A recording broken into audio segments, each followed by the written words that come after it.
Hi YouTube, welcome back to Carib Spice. Thank you so much to all of my new subscribers. Thank you for tuning in and welcome to the channel. Evidently I'm in the parking lot somewhere, so I don't want to think, I don't want you guys to think I'm driving around. I actually stopped, I'm parked. I'm headed to the store to pick up some items for lunch, well, to cook. And I wanted to address something really quick. Since I posted the video, the leg day session with my hubby, that's about one video or two videos ago, I've been getting a few messages and comments with regards to people who are having a hard time getting their spouse into the habit of working out and remaining committed to the lifestyle. Now, I like the questions that I've been getting.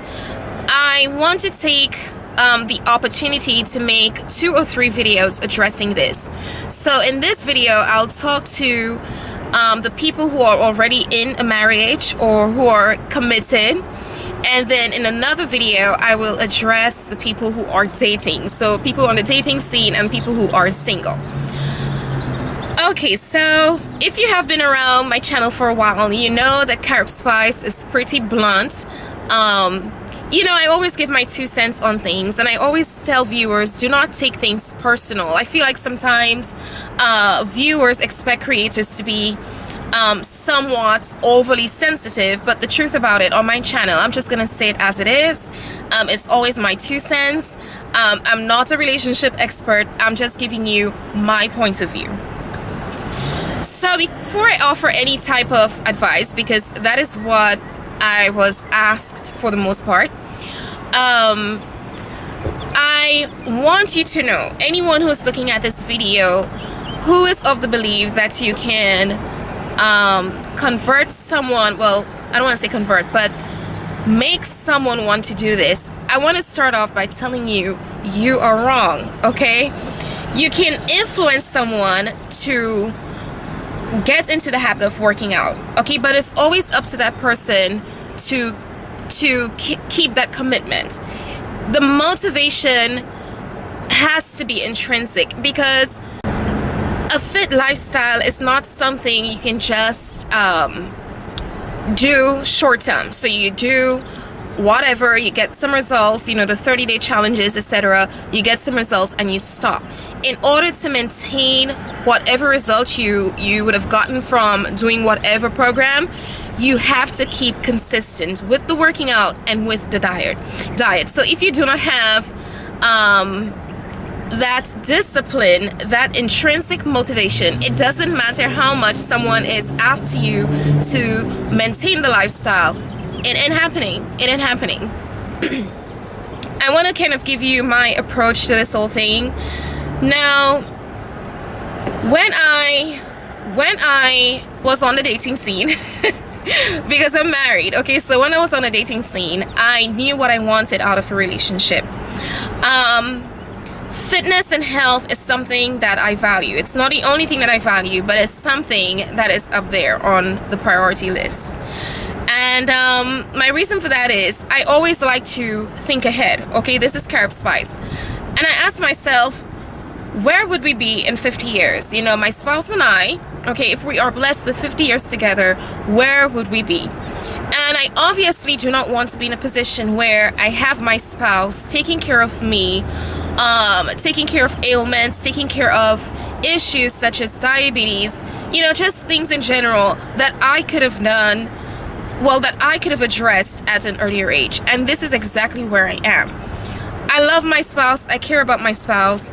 The last thing I want to do, or the last thing I want to be, is a burden to my spouse. And I think it's very unfair to have someone weigh on you, take care of you in that sense, when it could have been something that you could have addressed at an earlier age. So that is why health and fitness is a priority for me and for my spouse also. This has nothing to do with being superficial. I hear it all the time. Oh, it's not about what's on the outside, it's about what's on the inside. Exactly. It's exactly all of that. It's about the inside, the outside, etc. We know that age is gonna happen. We know that growing old is gonna happen, and that is okay. But why not grow older, stronger, healthier, etc.? So I hope you guys understand where I'm coming from. For if you are the spouse who feels like you know, health and fitness is not a priority, your spouse should just accept you for who you are, etc., always remember this: despite what you would have fostered in your relationship, the physical attributes are the first set of things that your spouse were attracted to. If your spouse met you one way, I am not sure why people think when you would have changed, when you would have let yourself go, that your spouse might be okay with that. They might tolerate it, they might live through it, but that is not what they were first attracted to. And now let's be realistic. We're getting old, people are gonna change, things are gonna happen. But also an observation too, it seems as though when people finally get married that they start to let themselves go. And I know this is not going to settle with very many of you, okay? We almost get into that mindset that, okay, we got the guy, we got the girl, we're now in a marriage, this is it, okay? And then you sit down, you start living this sedentary lifestyle, and things begin to happen. You become lazy, your body begins to change, and you know, things just happen.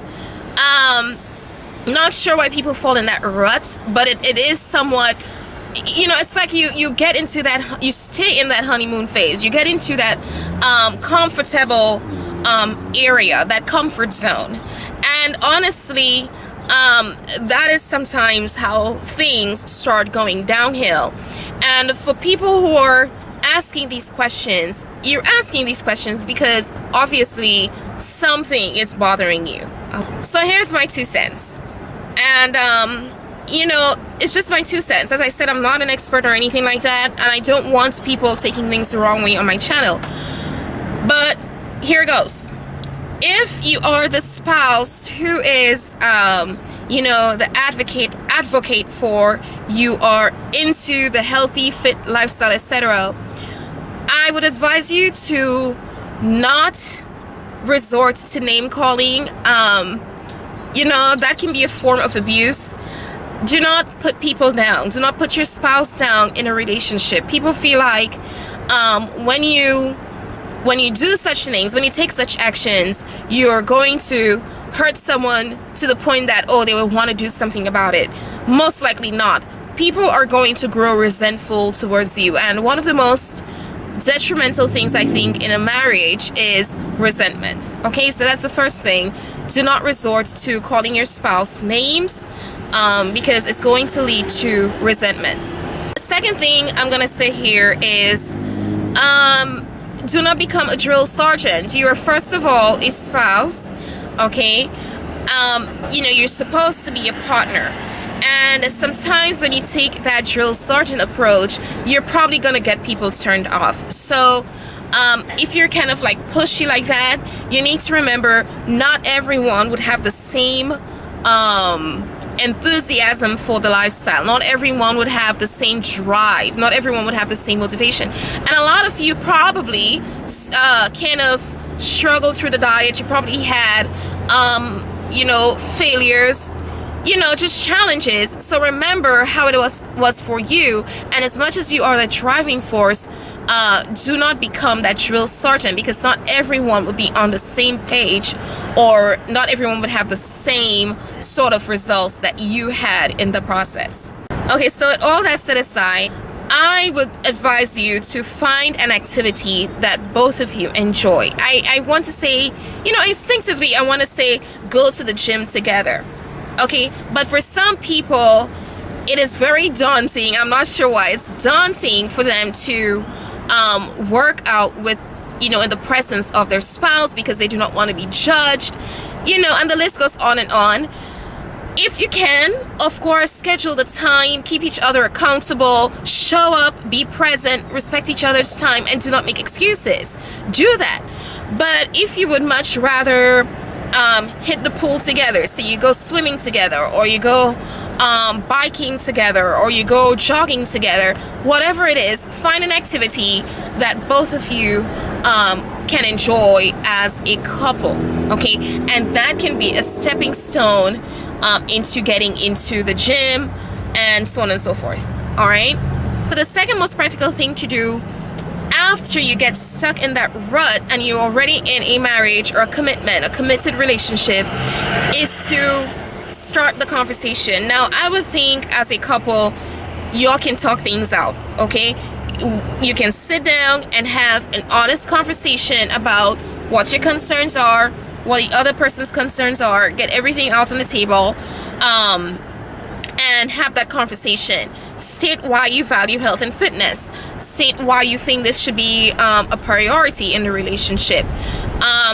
I don't think that's the time to hold any sort of resentment, any type of feelings inside. And sometimes people do take things personal. And honestly, if you cannot have that conversation with your spouse, then something is wrong. But to make any sort of improvement, one of the very first things that needs to happen is to have an honest and forthcoming conversation. Start that conversation and let your spouse know why it is so important that fitness and health become a priority in your relationship.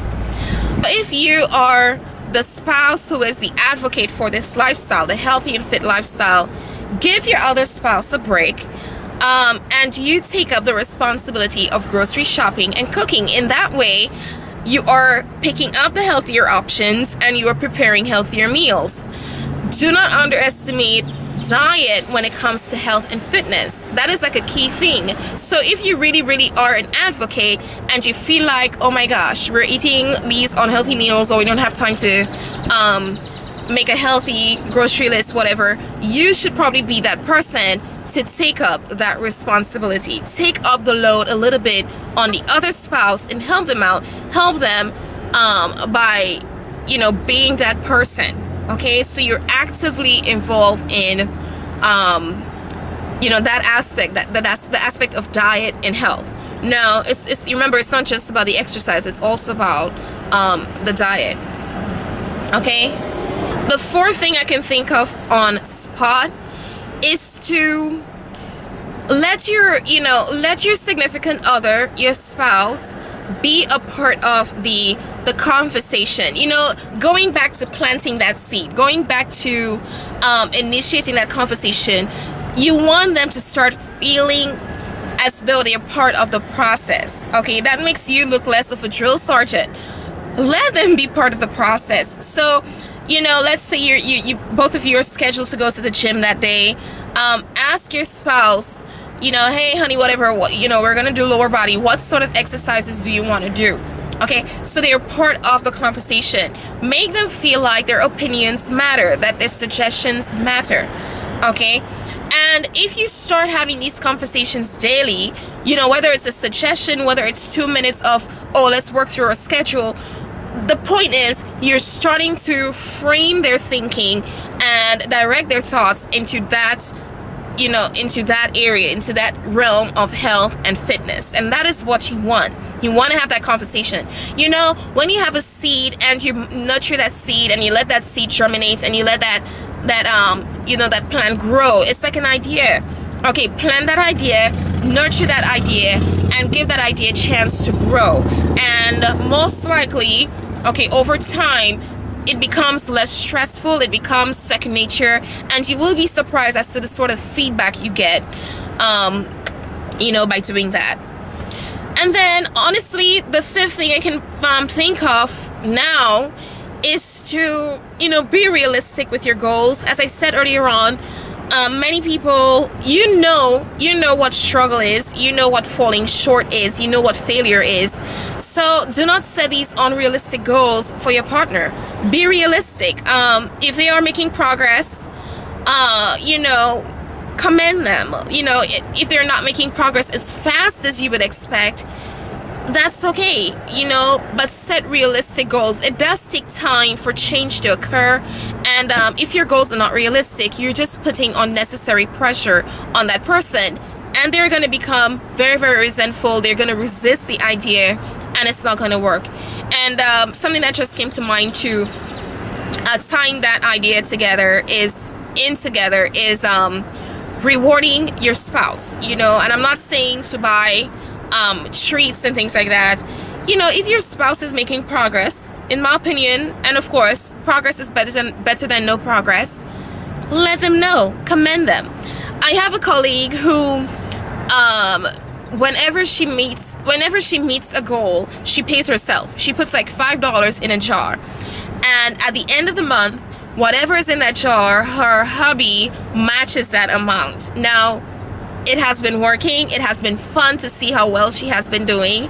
And some people need that. Some people need some sort of, you know, reward to keep themselves going. And that is okay. Do what you have to do to get things done. So don't neglect that. Don't neglect the very things that, you know, people thrive on.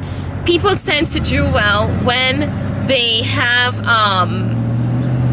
you know, when they feel encouraged, when they feel like what they're doing is really significant. Okay, so this is all I have.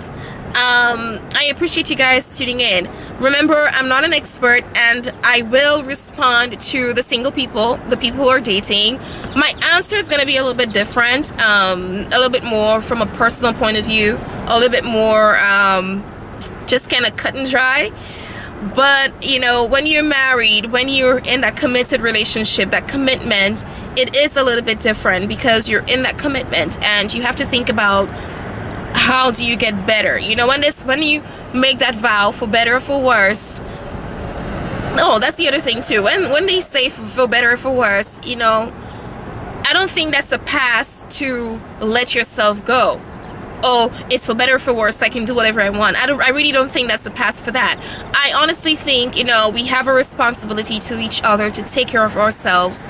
And that for better or for worse simply means, you know, in an unforeseen circumstance. But if it's a situation where you could have done something, you know, you didn't let yourself go, etc., that is where I think that applies. Okay, so I hope that makes sense, guys.